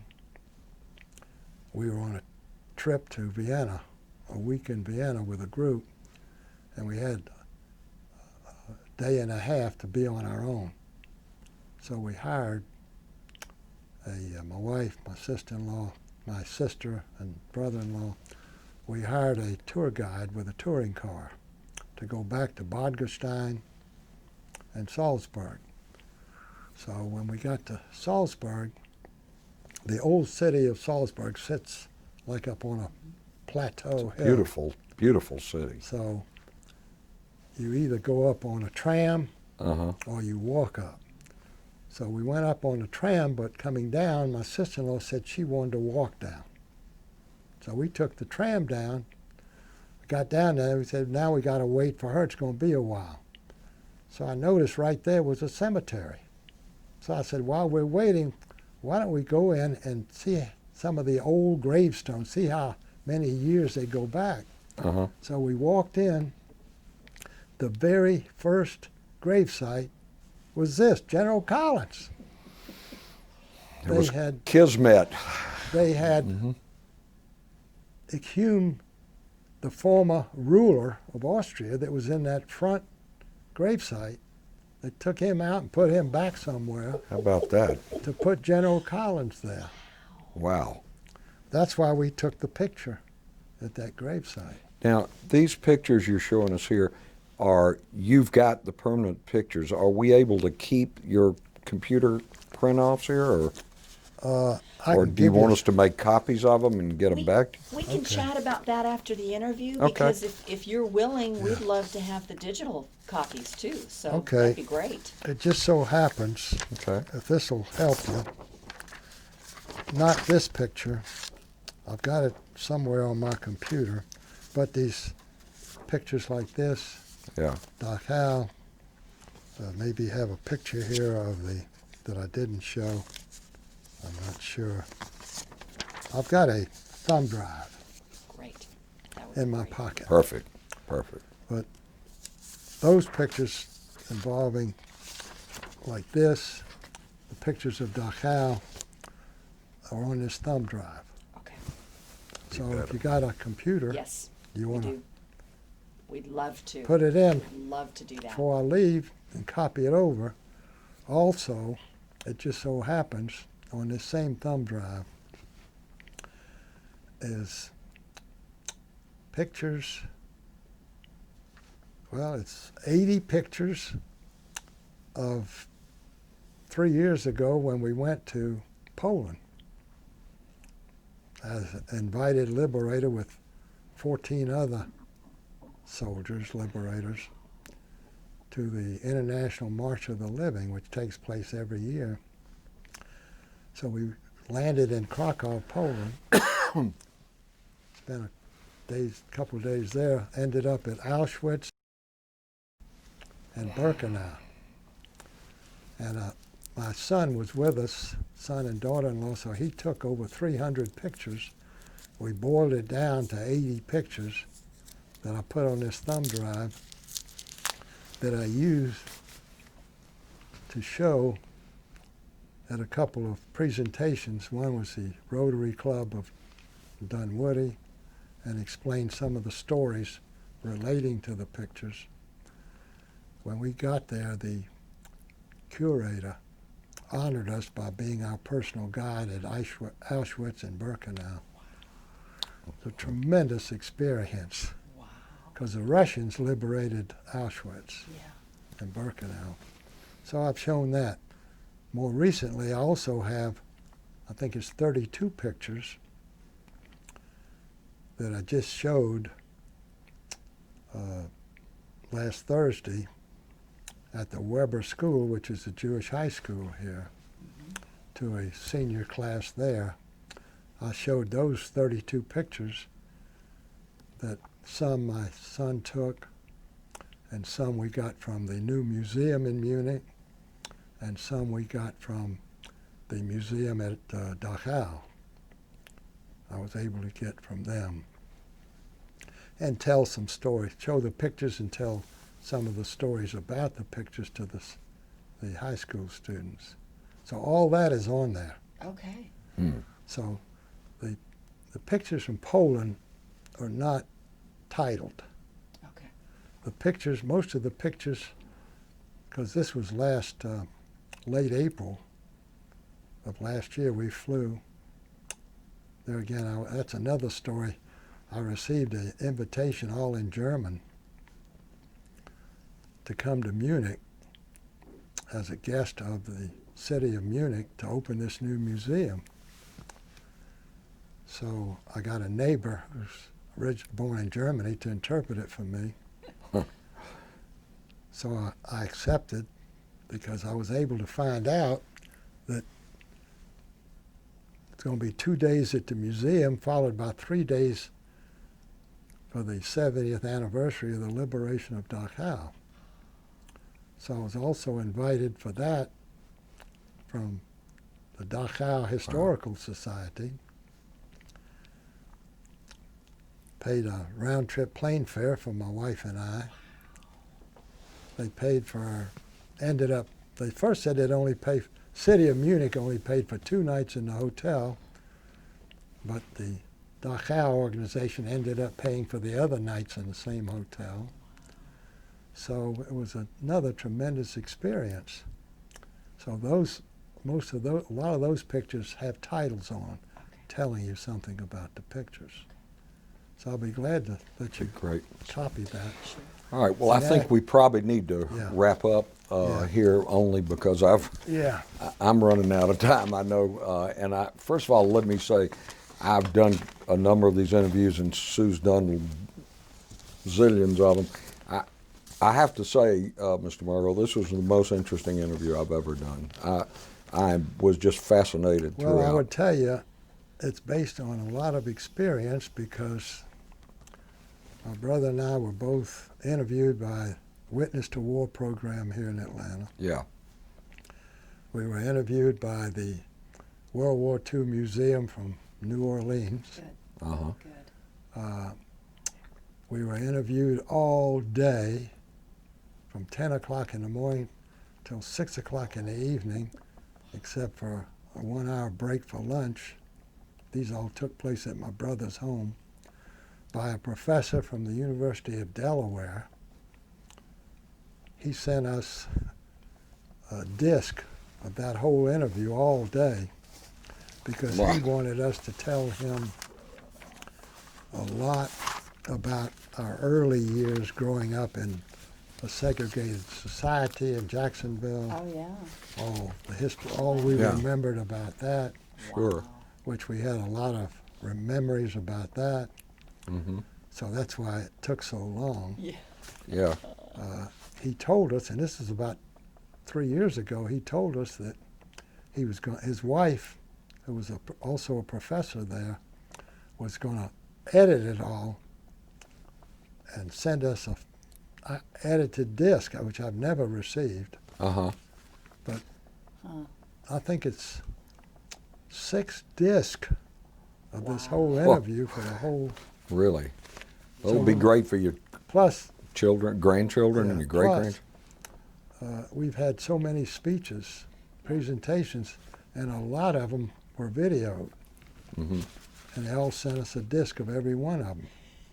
Well, I should have said to begin with, So- you will be getting, I should have said to start off with, you will be getting a DVD of this interview today. It won't be edited. It will be exactly as it occurred, and you will receive a copy. If you want more than one, let us know, and we'll be happy to produce additional copies for you. Again, I want to thank you very much. It's about 5 minutes to 1 on March 28th, 2016, and Might have in been the behalf longest of interview. No, it's actually, not. but it's certainly the most interesting one. This has been Well, you know, fabulous. Well, my brother's no longer a member because he can't get out of the house. Medical science is keeping him alive. Yeah. There again, as he put it, since I was born first, I took all the good genes and left him the ones I didn't want. Of course, I told him at the time neither one of us had anything to do with it.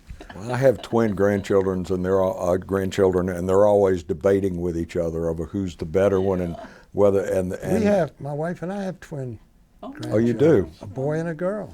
I had twin uncles too, so we twins kind of run in our Friends of family. your family.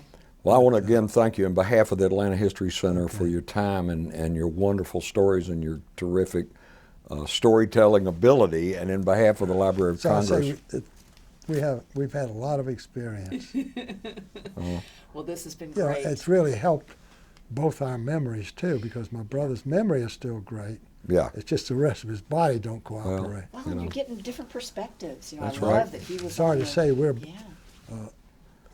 I still am a member of the World War II Veterans Yes. Roundtable. Yeah, Every month we have a meeting and a luncheon meeting and a speaker. yeah. And he and I were, about 2 years ago, he and I were the speakers of the month.